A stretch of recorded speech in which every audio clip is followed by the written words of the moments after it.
The heart of the brake system is the master cylinder, which controls the hydraulic pressure of the entire system. Unfortunately, over many years, the master cylinder and reservoir have a tendency to wear out and leak. The leakage can occur internally or externally, resulting in a weakened braking system. Our project car actually had a hole, red arrow, in the reservoir that allowed contaminants into the master cylinder, ruining it.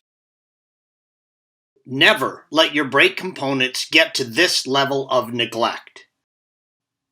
Begin by removing the level sensor, yellow arrow, connector from the top of the reservoir. You'll want to try and get as much brake fluid as you can out of the fluid reservoir on top of the master cylinder. Open the cap on the reservoir and remove the strainer. Using a fluid pump or turkey baster, get as much of the old fluid out as you can. This helps prevent excessive spilling of brake fluid inside the engine compartment. It's also helpful to stuff a bunch of old rags or paper towels under the master cylinder to absorb any spills.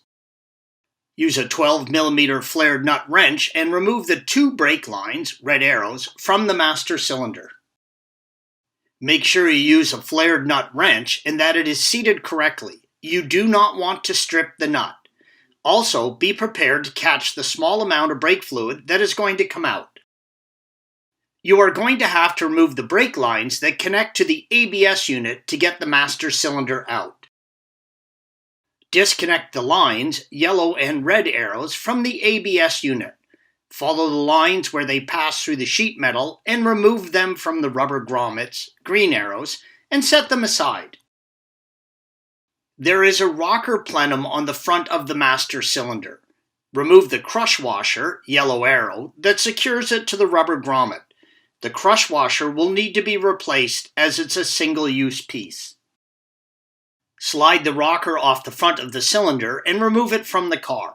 The yellow arrow shows where the master cylinder sits, and the red arrow shows how it attaches to the car.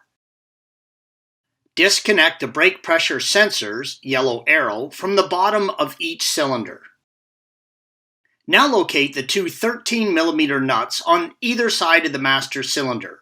Yellow arrow, 1 shown. These nuts hold the master cylinder in place.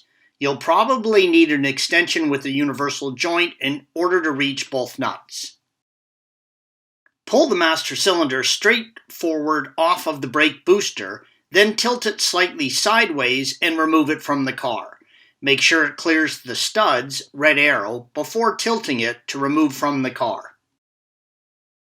Use a T20 torque driver and remove the screw securing the reservoir from the master cylinder as indicated by the yellow arrow.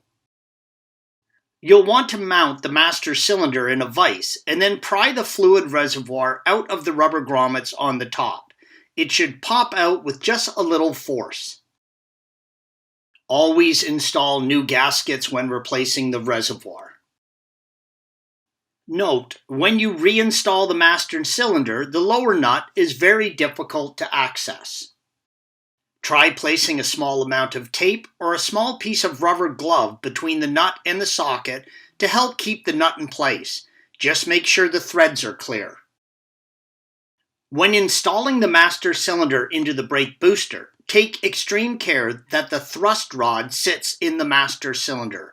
Otherwise, you can damage it and your brakes will not work. You'll want to bench bleed your master cylinder before installing it, and then once installed, you must completely bleed the entire brake system. Installation is the reverse of removal, and remember, do not drive your car until you have completely bled your brakes.